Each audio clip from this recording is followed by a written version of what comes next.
मैं अनीशा भारती, मैंने BPSC 63rd में 17th रैंक प्राप्त किया है और मैं आपके सामने DKT के माध्यम से अपनी सिविल सर्विसेज की स्ट्रैटेजी जर्नी शेयर करना चाहती हूँ ताकि मैं अपने फेलो एस्पिरेंट्स को हेल्प कर सकूँ। जैसा कि आप लोग जानते हैं कि BPSC जो एग्ज़ाम है that is taken in 3 stages: prelims, mains and interview. And कुछ लोगों का मानना ये होता है कि पहले हम लोग प्रीलिम्स की तैयारी कर लें, फिर मेंस की तैयारी करेंगे आफ्टर आवर प्रीलिम्स रिजल्ट।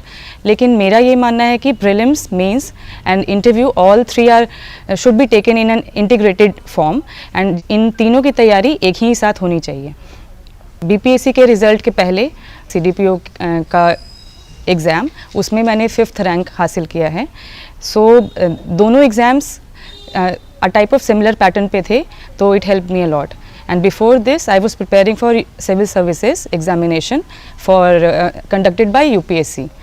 तो BPSC की प्रिपरेशन में UPSC की मेरी प्रिपरेशन ने काफ़ी हेल्प की एंड उसके बाद मुझे बस थोड़ा सा BPSC ओरिएंटेड मेरे को प्रिपरेशन करनी थी बिकॉज UPSC से मैंने काफ़ी नॉलेज हासिल कर लिया था, तो I had to just stream down my knowledge towards BPSC preparation. So I would like to share कि मेरी prelims, mains और interview की strategy कैसे रही अलग अलग separately. So पहले तो integrated approach होना चाहिए, but before some time of the examination हमारी priority change हो जाती है। अगर prelims के 2 महीने हैं तो prelims से priority हो जाएगी। तो उसके लिए सबसे पहले मैंने जो प्रीवियस ईयर क्वेश्चन पेपर्स थे BPSC के उनको मैंने अच्छे से पूरा एनालिसिस किया कि किस टॉपिक से कितने क्वेश्चंस आते हैं, किसका वेटेज ज़्यादा होता है और किसका कम होता है, या फिर किसको पढ़ने say that will fetch me more marks and ensure my results. After the analysis of previous year question papers of BPSC मुझे ऐसा समझ आया पर्सनली कि करंट अफेयर से काफ़ी सारे क्वेश्चंस पूछे जाते हैं। In total of 150 questions in prelims of general studies there are around 30 to 35 questions of current affairs and then the other main areas are history that can be divided into ancient history, medieval history and modern history. Then polity, economy, geography, science and tech and miscellaneous Bihar specific questions, and there are also around 10 questions from mathematics and data interpretation. Then कुछ sources के बारे में मैं बात करना चाहूँगी prelims के लिए। पॉलिटी के लिए मैंने लक्ष्मीकांत रेफ़र की थी, that is a very good book from where polity section can be prepared. Then science tech के लिए मैंने लूसेंट की बुक रेफ़र की थी। बिहार के लिए बिहार समग्र in English and Hindi both दोनों मीडियम्स के लिए बहुत अच्छा सोर्स है। फिर इकोनॉमी के लिए मैंने नॉर्मल जो NCERT होती है 11th 12th की वो, plus economic survey and budget mainly of Bihar का बजट और इकोनॉमिक सर्वे से काफ़ी क्वेश्चंस आते हैं and it also helps to bring clarity to our concepts. Geography के प्रिपरेशन के लिए NCERTs are the very good source of preparation. तो NCERTs, और जब ज्योग्राफी में मेरा ये मानना है कि ज्योग्राफी सिर्फ बुक से पढ़ने से कुछ नहीं होता है, उनके साथ हमें एटलस हमेशा एक अपने पास रख के पढ़ना चाहिए ताकि हमें पता रहे कि हम जो पढ़ रहे हैं वो मैप में कहाँ पे है। Solve the questions more accurately and precisely. Then after solving previous year question papers, there are many questions which are repeated in our prelims exams, and so it helps to get correct questions in the real examination. फिर अभी 3-4 सालों से BPSC में एक change आया है। पहले 4 options होते थे, अब a new option has been included, that is E option, जिसमें कि होता है कि none of the above and all of the above। तो उस बात को हमको ध्यान रखना होगा कि हम इसके वजह से हमें क्वेश्चन बहुत अच्छे से पढ़ने की ज़रूरत है और क्वेश्चन के साथ साथ ऑप्शंस को भी अच्छे से पढ़ने की ज़रूरत है कि एक ऑप्शन है तो सिर्फ एक ही ऑप्शन तो सही नहीं है, उसके अलावा अगर एक भी ऑप्शन हमें लगता है कि सही है तो answer would be E, that is more than one. तो हमें इन द एग्जामिनेशन हॉल हमको इस बात का ध्यान रखना पड़ेगा। तो प्रीवियस क्वेश्चन पेपर्स के साथ साथ हमको प्रैक्टिस की बहुत ज़रूरत है, जो कि टेस्ट सीरीज़ ज्वाइन कर लें अगर आप बिहार में हैं, या फिर दिल्ली में भी कुछ coaching centres test series provide करते हैं। नहीं तो खुद से भी ऑब्जेक्टिव क्वेश्चंस लेकर अपने से सॉल्व कर सकते हैं इन द लिमिटेड टाइम, जिससे कि आपका वहाँ पे प्रैक्टिस हो जाए कि मेन एग्जामिनेशन में आपको टाइम का इशू ना हो। फिर मैं बात करना चाहूँगी मेंस के लिए।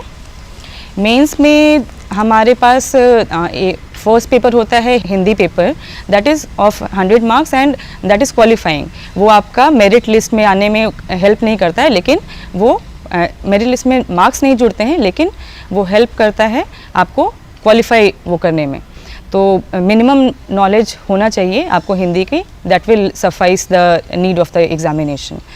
फिर आपके पास GS1 होता है, then GS2 and then optional paper each of 300 marks. Mains का स्ट्रैटेजी जो है वो भी वही है कि प्रीवियस ईयर क्वेश्चन पेपर्स बहुत अच्छे से करना चाहिए हमको स्टडी, उसके बाद ही अपना अप्रोच बनाना है कि कैसे हमको आगे प्रिपरेशन करनी है फॉर मेंस। देन पेपर 1 में जो हमारे पास सेक्शंस होते हैं, first is our history, then current affairs and the last section is of statistics. तो हिस्ट्री में मैंने इंग्लिश मीडियम के लिए मुझे कुछ अच्छा मिल नहीं रहा था, तो मैंने एक तो हिंदी मीडियम में पहले इम्तियाज़ अहमद सर की बुक पढ़ी थी, that is a very good book on history and related to Bihar history. Then I read a history and culture book on by Srijan and some topics from spectrum, and that for example Tagore, Gandhi and Nehru। and मैं एक question के माध्यम से history का explain करना चाहूँगी कि answer writing is also very important, not only knowledge, bookish language जो होती है, बुकिश नॉलेज। तो जैसे मौर्यन कल्चर पे क्वेश्चन आता है, तो हम मौर्यन कल्चर पे जो बुक्स में लिखे हैं वो तो हम लिखेंगे ही, वो सब लिखेंगे। तो हमको अपने आंसर को अलग बनाना है, अच्छा बनाना है, ताकि हमको extra half mark, extra 1 mark मिल सके इन ईच क्वेश्चन, जो कि हमको फिर सिलेक्शन में हेल्प करेगा। तो उसके लिए अगर मौर्यन कल्चर पे क्वेश्चन आता है तो हम रफली एक स्तूपा का एक ड्रॉ कर सकते हैं एंड रफली पिलर्स का भी ड्रॉ कर सकते हैं डायग्राम। तो वो हमारे आंसर को थोड़ा अलग बनाएगा, जो कि आई थिंक मैंने बनाया था 64th में बनाया था, और 63rd में भी काफ़ी डायग्राम्स बनाए थे जो पेपर चेकर्स हैं उनको पसंद आता है। The next section is current affairs. तो जैसा कि शुरुआत में मैंने बताया कि BPSC से पहले मैं UPSC की तैयारी कर रही थी, तो उसके लिए मैंने विज़न के करंट अफेयर्स के नोट्स पढ़े थे। एंड विज़न का जो मेंस 365 का कंपाइलेशन होता है, that is a very comprehensive source of material for mains. तो वहाँ से मैंने काफ़ी हेल्प ली for the current affairs questions that come in BPSC examination. After current affairs section the third section is statistics. तो statistics का में जो इंजीनियरिंग बैकग्राउंड के होते हैं उनको काफ़ी हेल्प मिलती है, क्योंकि उनका मैथ्स से थोड़ा पहले का नाता होता है। लेकिन इतना ओवर कॉन्फिडेंस में भी नहीं आना चाहिए कि हमारा इंजीनियरिंग बैकग्राउंड है तो हम डायरेक्टली एग्जामिनेशन में जाके सॉल्व करेंगे क्वेश्चंस। तो हमको इसके लिए प्रीवियस ईयर क्वेश्चन पेपर्स हमको लेने होंगे। इसके लिए मैंने सॉल्व लिया था प्रतियोगिता दर्पण, प्रतियोगिता संदर्भ के क्वेश्चन की बुकलेट, और उसमें सॉल्व होते हैं। तो उससे मुझे समझ में आया कि सिर्फ सॉल्व करना is not necessary. Step wise आपके जो क्वेश्चंस हैं वो अच्छे से सॉल्व होने चाहिए, क्योंकि 36 और 38 मार्क्स का एक क्वेश्चन होता है, तो आपको स्टेप वाइज का मार्क्स मिलता है। तो मैंने जितने 5-6 बार के थे प्रीवियस क्वेश्चन पेपर्स, तो उनको सॉल्व किया था। और टाइम लिमिट में भी करें, क्योंकि मेन एग्जामिनेशन जब आप देते हैं रियल एग्जामिनेशन, तो कितने मेरे दोस्तों ने बताया है कि उनको अराउंड 1.5 आवर स्टैट्स में लग जाता है। तो उसके बाद 1.5 आवर्स बचते हैं 2 सेक्शंस के लिए, that is for history and current affairs. तो वो आपको पहले से प्रैक्टिस करना पड़ेगा, इसीलिए स्टैट्स कि आप अच्छे से टाइम लिमिट में वहाँ पे कर सकें, ताकि दूसरे जो सेक्शंस ऑफ पेपर 1 है, जीएस पेपर 1, वो आप अच्छे से एड्रेस कर सकें। क्योंकि सिर्फ स्टैट्स ही आप करते रह जाएंगे तो बाकी सारे क्वेश्चंस छूट जाएंगे। और स्टैट्स पे अच्छे से प्रैक्टिस करना इसलिए भी ज़रूरी है क्योंकि ऐसा माना जाता है, और मेरा खुद का भी मानना है कि इसमें ऑलमोस्ट फुल मार्क्स मिल जाते हैं अगर आपने स्टेप्स अच्छे से लिखे हैं और आपका आंसर अगर करेक्ट है। तो I think all the 3 sections are very important, और आपको टाइम और ऑर्गेनाइजेशन ऑफ क्वेश्चन जो आंसर राइटिंग है वो ध्यान में रखना चाहिए during writing your paper. Then comes GS2. GS2 में again there are 3 sections. First is of polity, then second is of economy and geography, and third is of science and tech and environment. तो polity में there are many topics जो कि repeatedly पूछते हैं BPSC, जैसे कि कोalition government हो गया, federal structure, DPSPs, then fundamental rights, role of governor, role of president. तो हमको आइडिया मिल जाता है कि हमको किन लाइंस पे हमको प्रिपरेशन करनी है।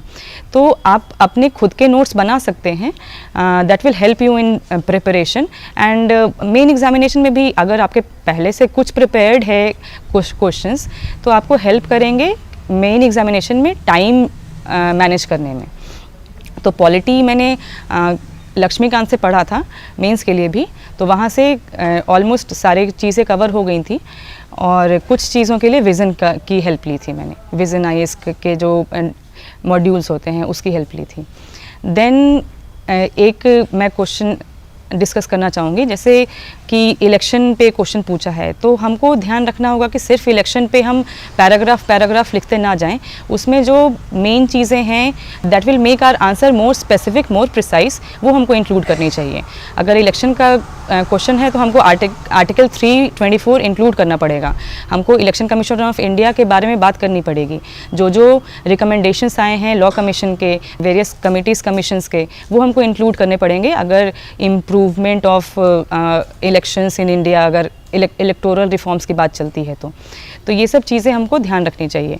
That will make your answer different and obviously impactful.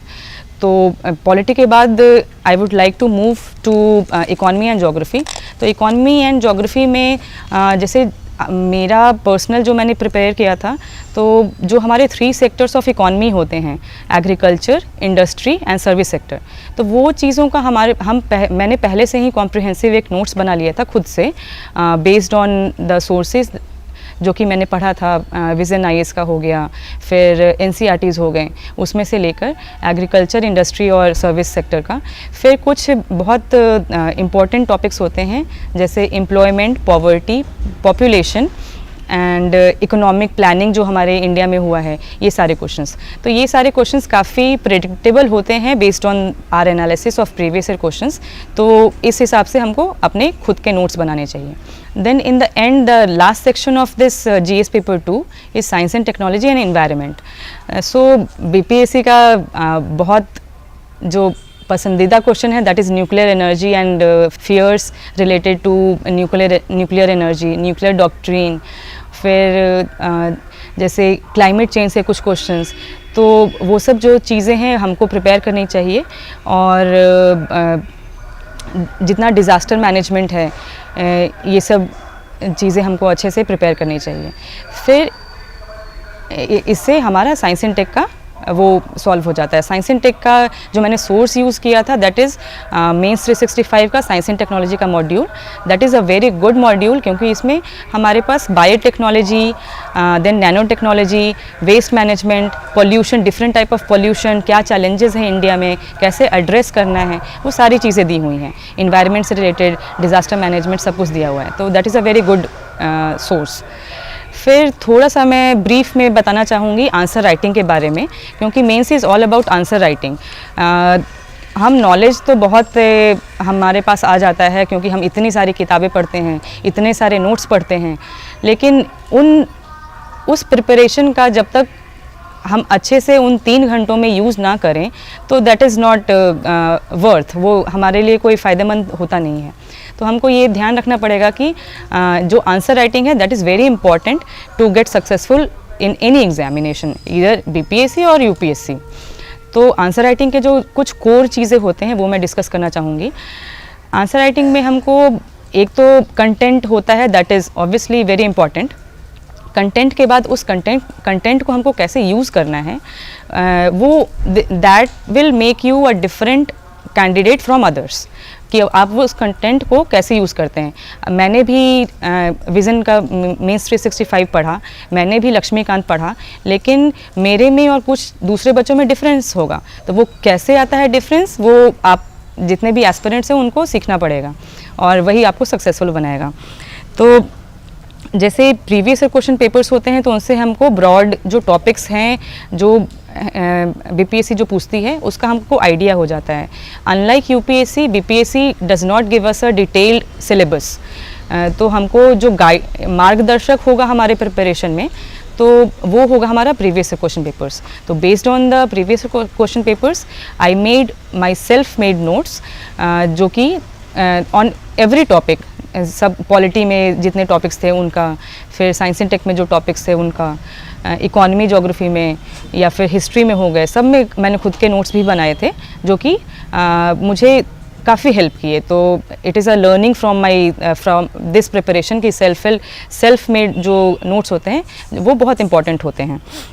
तो आंसर राइटिंग में हमको कुछ चीज़ों का ध्यान रखना है कि थोड़ा सा हमको जितना हमने कंटेंट लिखा है वो हम ऑर्गेनाइज्ड फॉर्म में लिखें, और अगर पॉइंट्स में लिख रहे हैं या पैराग्राफ में लिख रहे हैं that will depend on the need of the question. और हमको ऐसे ही किसी की बात सुन के नहीं करना है कि अच्छा आप तो पॉइंट्स में लिखते हैं सब, तो हम भी पॉइंट्स में लिखेंगे। It all depends on the need of the question. अगर हिस्ट्री का क्वेश्चन है और हमसे पैराग्राफ में उसका डिमांड है क्वेश्चन का, तो हमको पैराग्राफ में ही लिखना पड़ेगा, पॉइंट्स में हम नहीं लिखेंगे।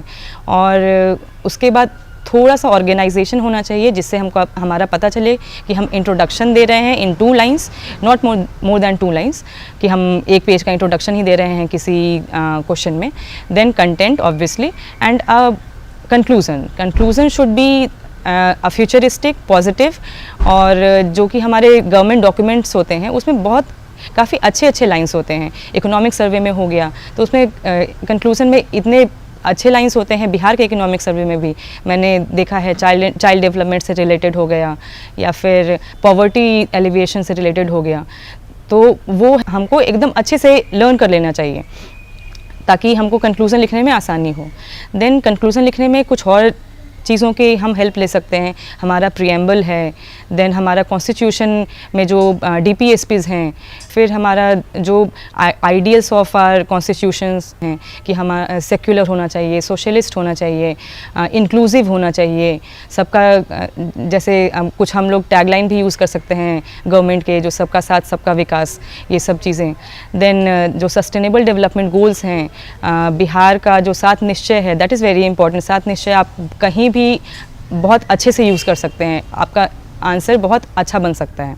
फिर आंसर राइटिंग में एक और इम्पॉर्टेंट बात कि यूपीएससी से अलग बिहार का क्वेश्चन पूछा है, बीपीएससी का हम एग्ज़ाम दे रहे हैं, तो बीपीएससी का अगर क्वेश्चन पूछा है तो अगर किसी क्वेश्चन में वो स्पेसिफाई कर देते हैं कि रिलेटेड टू बिहार, लेकिन किसी क्वेश्चन में नहीं करते हैं। तो जिसमें नहीं भी करते हैं तो आपको कोशिश करनी चाहिए कि अगर आपको उससे रिलेटेड कुछ पता है बिहार के बारे में, फैक्ट हो, डेटा हो, कुछ इम्पॉर्टेंट घटना हुई हो उससे रिलेटेड, या फिर बिहार के इकोनॉमिक सर्वे में कुछ लिखा हो, या फिर गवर्नमेंट स्कीम्स हो बिहार की, जैसे कि स्वच्छ भारत इंडिया हमसे अगर हमसे पूछा जाता है, वेस्ट मैनेजमेंट पूछा जाता है, तो हम बिहार का जो है 7 निश्चय में स्वच्छता के बारे में लिखा हुआ है, या फिर लोहिया स्वच्छ बिहार अभियान है, तो वी कैन इंक्लूड दैट। तो उससे हमें पता चलता है कि हम ऐसे ही उठ के नहीं आ गए हैं बीपीएससी का एग्ज़ाम देने। अगर मैं यूपीएससी से भी आई हूँ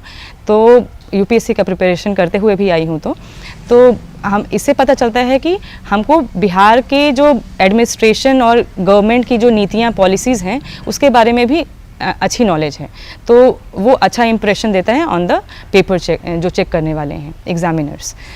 फिर आंसर राइटिंग में ये सब चीज़ों का ध्यान रखना चाहिए एंड प्रैक्टिस बहुत ज़रूरी है आंसर राइटिंग की, क्योंकि we have to complete 8 questions in 3 hours, जो कि 36 to 38 मार्क्स के होते हैं। तो उसमें ऑन एन एवरेज 36 पेजेस होते हैं और हमको एक्स्ट्रा शीट्स नहीं मिलती हैं, और अगर हम डिवाइड करें तो 4.5 पेज के लगभग हमको एक क्वेश्चन के लिए मिलता है इन मेंस पेपर में, जीएस पेपर का जो मेंस होता है उसमें पेपर में। तो हमको वो डिवाइड करके करना होता है, और ह्यूमन टेंडेंसी ऐसी होती है, कैंडिडेट्स की टेंडेंसी होती है कि जो पेपर हम एग्ज़ाम में शुरू करते हैं तो हम थोड़ा स्लो लिखते हैं, थोड़ा हम लेथार्जिक रहते हैं, मतलब it takes time to get into the flow. तो वो सब हमको आंसर राइटिंग से ये सब चीज़ें रिजॉल्व हो जाएंगी। तो इसलिए answer writing is very important. कितने भी आप अच्छे हैं आंसर राइटिंग में, लेकिन टाइम मैनेजमेंट तो आपको करना ही पड़ेगा। 3 घंटे में 8 क्वेश्चंस लिखने हैं और इतने बड़े बड़े क्वेश्चंस लिखने हैं, तो time management is the key in the examination. After GS papers I would like to share कि मेरा जो ऑप्शनल रहा दैट इज़ संस्कृत लिटरेचर। तो संस्कृत लिटरेचर एंड लैंग्वेज मेरा यूपीएससी में भी था, तो वहाँ से मुझे काफ़ी हेल्प मिली। और उसके बाद मैंने देखा कि इसमें कुछ जो चीज़ें हैं सिलेबस में, इसका सिलेबस डिटेल्ड है, तो इसके जो सिलेबस में कुछ जो चीज़ें हैं that is different from UPSC syllabus of Sanskrit. तो वो चीज़ों का मैंने अलग से प्रिपरेशन किया, और बाकी संस्कृत लिटरेचर जो ऑप्शनल है उसमें मेरा यूपीएससी के ही नोट्स ने हेल्प किया। तो उसके बाद मैं लास्ट में थोड़ा अपने मिस्टेक्स और learnings from my journey share करना चाहूँगी। मिस्टेक्स में जैसे फर्स्ट जो बीपीएससी का अटेम्प्ट दिया था, आई क्लियर्ड माय प्रीलिम्स, बट मैं मेंस नहीं दे पाई थी बिकॉज मुझे चुनना था बिटवीन यूपीएससी एंड बीपीएससी, तो मैंने उस साल यूपीएससी चुना था। फिर सेकंड अटेम्प्ट में यूपीएससी का इंटरव्यू मैं देकर आई थी, and there was a very less time between UPSC interview and BPSC prelims. तो उसमें ऐसा हुआ था कि फ्रॉम इंटरव्यू अब मैंने अपने आप को ओवर कॉन्फिडेंट समझ लिया था या क्या समझ लिया था, और I could not clear my prelims. तो that was a very big setback to me, क्योंकि उस टाइम पे बीपीएससी प्रीलिम्स में क्लियर नहीं कर पाई थी। उसी साल ई ऑप्शन इंट्रोड्यूस हुआ था इन बीपीएससी प्रीलिम्स एग्जामिनेशन, तो मुझे बहुत बड़ा सेटबैक लगा था कि बीपीएससी प्रीलिम्स नहीं हो पाया है मेरे से। अब रीजंस में भी वही ओवर कॉन्फिडेंस हो सकता है। फिर मैंने सोचा कि अब तो करना ही है। फिर then came the 63rd BPSC examination, then I cleared all the stages and I am here. फिर मैं वही मिस्टेक्स के बारे में बोलना, वही ओवर कॉन्फिडेंट कभी ना हो। अगर पिछला प्रीलिम्स क्लियर हो गया है, मेंस दे दिया है, तो इट्स नॉट श्योर, कोई भी श्योर नहीं होता है कि आप नेक्स्ट प्रीलिम्स क्वालिफाई कर ही लेंगे। तो आपको बहुत ज़्यादा सीरियस होने की ज़रूरत है प्रीलिम्स को लेके भी। बीपीएससी में भी बहुत कंपटीशन है, तो आपको बहुत ज़्यादा सीरियस होने की ज़रूरत है प्रीलिम्स को लेकर। फिर एक और मिस्टेक जो मैंने किया था कि पहले सेपरेटली जब शुरुआत की थी तो कि हाँ प्रीलिम्स करते हैं फिर मेंस की तैयारी बाद में करेंगे, तो वो नहीं होना चाहिए कि नॉलेज गेन तो आप होलिस्टिक वे में ही करें। तो that is very important. Practice नहीं किया कभी। जिस साल मैंने प्रीलिम्स क्वालिफाई नहीं कर पाई थी बीपीएससी का, उस साल मैंने काफ़ी कम क्वेश्चंस प्रैक्टिस किए थे, तो I think that was a very big mistake. इसलिए मैं उस साल मैं फेल भी हुई थी एग्जामिनेशन में। तो प्रैक्टिस इज़ वेरी इंपॉर्टेंट। फिर एक और चीज़ है मिस्टेक की, कभी कभी आप आजकल इंटरनेट का जो इतना ज़्यादा है, तो इंटरनेट का अच्छी चीज़ है कि आपको बहुत सारे सोर्सेज मिलते हैं to prepare for your examination, लेकिन एक थोड़ा सा अगर हम ध्यान ना दें तो बहुत मल्टीपल सोर्सेज मिलते हैं, दैट विल कंफ्यूज यू। कुछ वीडियोस देख लिए किसी एक चीज़ के, फिर कुछ टॉपिक्स, उसी टॉपिक पे आप दिन भर घूमते रह जाएंगे, तो वो रिक्वायरमेंट नहीं है। आपको जो सोर्सेज हैं वो उनको स्ट्रीमलाइन करने की ज़रूरत है। या तो वो हार्ड कॉपी जो नोट्स होते हैं हमारे, हमारे बुक्स होते हैं, टेक्स्ट बुक्स होते हैं, वो हों, या फिर हमारे ऑनलाइन इंटरनेट के जो सोर्सेज होते हैं एग्जामिनेशन के लिए, सबको स्ट्रीमलाइन करने की ज़रूरत है। एंड सबको स्ट्रीमलाइन करने के बाद हमको ये मेन थिंग हमको इम्पॉर्टेंट ये रखना चाहिए दिमाग में कि जो भी हम पढ़ रहे हैं that will help me to get some marks और not, that will help me to get some knowledge to improve my answer writing or not। नहीं तो हम ऐसे ही भंवर में फंस जाएंगे और जो exactly जो रिक्वायरमेंट है एग्ज़ाम की वो हम नहीं एड्रेस कर पाएंगे। थोड़े लर्निंग्स मैं अपना शेयर करना चाहती हूँ कि क्या मुझे समझ आया इतने सालों की प्रिपरेशन से। तो एक है कि आप सबकी जर्नी इज़ नॉट सेम। मेरे फ्रेंड्स में से भी कितनों का मेरे से पहले निकल गया था, तो वो एक स्टेज आ जाता है कि हाँ मेरे सेल्फ वर्थ पे डाउट होता है, सेल्फ कॉन्फिडेंस कम होने लगता है। तो वो सब चीज़ों पे हमको ध्यान देने की ज़रूरत है। सेल्फ मोटिवेशन हमको मतलब लोग मोटिवेट करते हैं लेकिन सेल्फ मोटिवेशन बहुत ज़रूरी है। और एक बार अगर अब 3 स्टेजेस में एग्ज़ाम होता है, किसी भी स्टेज में आप फेल हो जाते हैं तो आपको फिर से वो सारे स्टेजेस देने पड़ते हैं। तो वो अपने आप को फिर से उस चीज़ के लिए रेडी करना, that is a very big challenge. तो मैंने अब अपने आप से वही इस जर्नी से सीखा कि परसेवेरेंस जो है वो बहुत इंपॉर्टेंट है during the preparation of this journey. कुछ लोग होते हैं जिनका फर्स्ट अटेम्प्ट में निकल जाता है, या फिर मतलब अगर फर्स्ट अटेम्प्ट में नहीं तो सेकंड अटेम्प्ट में निकल जाता है, तो उनके लिए इतनी प्रॉब्लम नहीं होती है। बट लाइक आई सेड कि सबकी लाइफ अलग है, तो सबकी जो प्रिपरेशन एग्जामिनेशन की प्रिपरेशन की जो जर्नी है वो भी अलग होगी। तो इन बिटवीन माई जर्नी काफ़ी ऐसे पड़ाव आए थे जबकि मुझे लगा कि अब तो मुझसे नहीं हो पाएगा, अब तो छोड़ देना चाहिए। लेकिन फिर से मतलब आपको फिर सोचना होता है कि हम आए क्यों थे इसमें। तो अब आए क्यों थे वो हमको जब क्लियर होता है, then when why is clear, तो फिर हम फिर से अपने आप को खड़े करते हैं उस चीज़ के लिए और हम फिर से प्रिपेयर करना शुरू करते हैं with the same energy and enthusiasm. एक चीज़ मैं भूल गई थी, जैसे प्रीलिम्स एंड मेंस मैंने डिस्कस किया, इंटरव्यू मैंने छोड़ दिया था, या छूट गया था। तो इंटरव्यू का जैसे मैं बोलना चाहूँगी कि बीपीएससी में जो कि नया चेंज आया है coding system, I would like to welcome that step, क्योंकि उससे काफ़ी ट्रांसपेरेंसी आई है in the system, interview system, और इससे बीपीएससी में ट्रस्ट भी स्टूडेंट्स और कैंडिडेट्स का बढ़ा है। तो that is a very good step. और इंटरव्यू जो होता है वो that is a personality test. तो जो पर्सनालिटी है, लोग कुछ सोचते हैं कि जैसे मेंस का प्रिपरेशन किया, रिज़ल्ट आएगा तब हम प्रिपेयर करेंगे फॉर इंटरव्यू, लेकिन मेरा मानना है कि पर्सनालिटी आपकी 1 महीने या 2 महीने में तो बनेगी नहीं। तो पर्सनालिटी ओवर द टाइम बनती है। तो पर्सनालिटी डेवलपमेंट के लिए आपको बहुत कुछ करना पड़ेगा अगर आप अच्छे से इसमें सक्सेसफुल होना चाहते हैं। कुछ जो चीज़ें हैं इंटरव्यू के लिए इम्पॉर्टेंट, उसमें बीपीएससी में सबसे कुछ जो चीज़ें हैं वो पूछते हैं, that is questions based on graduation, कहाँ से ग्रेजुएशन किया है, किस में किया है, फिर उससे जो फॉलोअप क्वेश्चंस होते हैं वो पूछेंगे। फिर आपका हो जाएगा करंट अफेयर्स पूछेंगे, देन आपका ऑप्शनल से काफ़ी सारे क्वेश्चंस पूछेंगे, because obviously you have taken an optional subject. तो वो देखना चाहेंगे कि आपने क्यों लिया, इंटरेस्ट था, मार्क्स फेचिंग था, क्यों लिया, और आपका नॉलेज चेक करना चाहेंगे आपके ऑप्शनल में।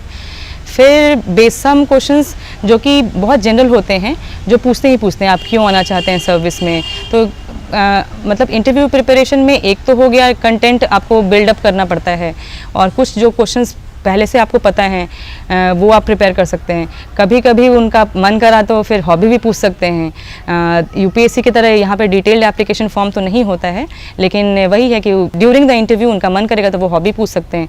तो हॉबी के लिए आप उनको बेवकूफ़ बनाने की ज़रूरत नहीं है, किसी न किसी सबकी कोई ना कोई हॉबी ज़रूर होती है, and that should be your interest. तो ऐसा आप हॉबी वहाँ पे बताएं जो कि आपका खुद का इंटरेस्ट हो, तो वो आपके फेस पे दिखेगा, एंड ऑब्वियसली वो जो इंटरव्यू पैनल जो होता है वो लाइक करेंगे कि इसका सच में ये हॉबी है। और हॉबी पे मैं एक और चीज़ बोलना चाहूँगी कि जैसे हम लोग बोलते हैं कि सब कुछ से कट जाओ, सब प्रिपरेशन में जो हॉबी है सब सैक्रिफाइस कर दो, बट हॉबी अगर सही मायने में समझा जाए तो हॉबी या इंटरेस्ट वो होता है जो आपको that makes you happy, that makes you relaxed. तो हॉबी परस्यू करना ज़रूरी है ड्यूरिंग द प्रिपरेशन ऑल्सो। फिर कुछ इंपॉर्टेंट चीज़ें इंटरव्यू प्रिपरेशन के लिए, एक मिरर प्रैक्टिस की ज़रूरत पड़ती है। अगर आप बहुत फ्लुएंटली नहीं बोल पाते हैं और अपने चीज़ों को अच्छे से नहीं रख पाते हैं, तो मिरर प्रैक्टिस में आपको दिखता है अपने खुद के जो फेशियल जो एक्सप्रेशंस है वो दिखते हैं। Then you can do your video recording खुद से। आजकल तो सारे फ़ोन्स में ये चीज़ अवेलेबल है। फिर आप बाद में देख सकते हैं अपने वीडियो, फिर एनालाइज कर सकते हैं वो वीडियो, अपने फ्रेंड्स को दिखा सकते हैं, अपने मेंटोर को दिखा सकते हैं। Then comes the second stage of interview preparation, that is group discussion. Group discussion भी बहुत इंपॉर्टेंट होता है, जिसमें कि आप लाइक माइंडेड पीपल के साथ प्रिपेयर कर सकते हैं। उससे हमें कोई भी एक अगर टॉपिक है, करंट अफेयर्स का ही एक है कोई टॉपिक, तो उस पर हमको पता चलता है कि अच्छा मेरा ओपिनियन ये है, लेकिन इसका एक सेकेंड एस्पेक्ट भी हो सकता है, अदर एस्पेक्ट भी हो सकता है। तो हमको वो मतलब अपने आंसर को डाइवर्स और अच्छा बनाने में हेल्प करता है। Then third is obviously mock interviews, जो कि मॉक इंटरव्यूज़ से हमको एक प्रॉपर जो इंटरव्यू सेटअप होता है उसमें आंसर करने में हेल्प होती है। तो और उनका फीडबैक इज़ वेरी इंपॉर्टेंट, तो हमको उनके फीडबैक पे काम करना चाहिए after they give us the feedbacks. फिर हमें जो फ्लुएंसी है, हमारा जो ऑर्गेनाइजेशन ऑफ सेंटेंसेस है और क्रिस्प होना चाहिए आंसर, वो सब हमको प्रैक्टिस से ही आएगा। ये सब चीज़ें जो हैं वो इंटरव्यू के लिए हमें ध्यान रखनी चाहिए। और जैसे डीकेटी के चैनल पे भी काफ़ी सारे जो ऑलरेडी टॉपर्स होते हैं उनके वीडियोस देखने से भी काफ़ी हेल्प मिलती है, because they are already selected. तो उनके जो वीडियोस हम देखते हैं तो उनसे हमें पता चलता है कि अच्छा हमें ऐसे जवाब देना चाहिए, या फिर हमारी पर्सनालिटी में अगर कुछ कमी है तो जो इंटरव्यू पैनल है वो क्या चाह रहे हैं। फिर ये सब चीज़ों के बाद एक और वेरी इम्पॉर्टेंट जो चीज़ है, be true to yourself. And वहाँ पे मतलब एक लेवल की फॉर्मेलिटी चाहिए होती है जो decorum of the interview room होता है, लेकिन वो ओरिजिनलिटी जो आपकी है, मतलब जो आप हो वो उनको देखना है, not the fake one of yours. तो वो आप बिल्कुल वही रहिएगा। जैसे एक एग्जांपल मैं देना चाहूँगी, मुझसे पूछा गया था कि बीपीएससी में आप आ रही हैं, बिहार एडमिनिस्ट्रेटिव सर्विसेज में आप सेलेक्ट हो जाती हैं, तो is it the end of your ambitions and aspirations. तो कुछ टाइम हम सोचते हैं कि अच्छा ऐसे क्वेश्चन पूछे जा सकते हैं, बट इसका मैंने प्रॉपर प्रिपेयर पहले से नहीं किया था। तो मैंने मतलब ऐसे क्वेश्चंस को भी टैकल करने की ज़रूरत होती है कि आप वहाँ पे अच्छे से बोल सकें और पॉजिटिव वे में बोल सकें, वही उनको देखना होता है। और अपना ही बोलें, जो आप सच में फ़ील करते हैं वही बोलें, यही मेरा बोलना है। फिर लास्ट में थोड़ा मैं बोलना चाहूँगी कि मेरी जो स्टोरी है, जो भी लाइफ प्रिपरेशन की जर्नी है, that is inspired by my father, जो कि he is a businessman, runs a shop, जो कि सिविल सर्विसेज एग्जामिनेशन की बुक्स की शॉप है। तो अब पूरा घर में वही माहौल रहा था। उनका ड्रीम था कि अब मेरे यहाँ से लोग पढ़ के जाते हैं and IAS IPS Bihar administrative service में सेलेक्ट होते हैं, तो मेरे भी बच्चे यही करें। तो फर्स्ट फॉरमोस्ट माई भैया, माई ब्रदर, उन्होंने फुलफ़िल किया उनका dream by becoming an IPS officer. Then मेरी बारी आई, मेरे लिए भी काफ़ी सपने देखे थे पापा ने कि बहुत जल्दी सिविल सर्विसेज क्लियर हो जाएगा, बट अब मेरी जर्नी अलग थी, भैया से अलग होनी थी। भैया का बहुत जल्दी हो गया था, मेरी अलग होनी थी जर्नी। तो अब जाके मुझे सफलता हासिल हुई है। तो जो सफलता मुझे हासिल हुई है वो देख के बस मुझे यही लगता है कि मेरी कहानी जो है वो एक चींटी की तरह है कि बार बार मैं चढ़ती थी और गिरती थी, लेकिन वही है कि छोड़ना नहीं होता है और लगे रहना होता है। लगे रहने से कभी ना कभी कुछ तो मिलेगा ही। और अब बिहार एडमिनिस्ट्रेटिव सर्विसेज में मेरा सिलेक्शन हुआ है, तो it is a very good feeling to be selected in Bihar. और बिहार के लिए जो पब्लिक सर्विस के लिए मैं इसमें आना चाहती थी, तो that will give me a very good platform to work in Bihar. और इसी के साथ मैं एक छोटा सा कुछ लाइंस के साथ मैं एंड करना चाहूँगी अपना वीडियो। असफलता एक चुनौती है, इसे स्वीकार करो। क्या कमी रह गई है देखो और सुधार करो। जब तक ना सफल हो नींद चैन को त्यागो तुम। संघर्ष का मैदान छोड़ मत भागो तुम। कुछ किए बिना जय जयकार नहीं होती, कोशिश करने वाले की कभी हार नहीं होती। Thank you. और आई होप कि डीकेटी और भी ऐसे वीडियोस बनाती रही टॉपर्स की, ताकि फेलो एस्पिरेंट्स जो हमारे हैं, मेरे फेलो एस्पिरेंट्स हैं, उनको थोड़ा गाइडेंस मिले, कुछ क्लैरिटी आए in the journey of preparation. और I would like to wish all of the aspirants very good luck कि वो भी आगे जाके सक्सेसफुल हों और डीकेटी के माध्यम से वो भी वीडियोस बनाएं अपने। Thank you.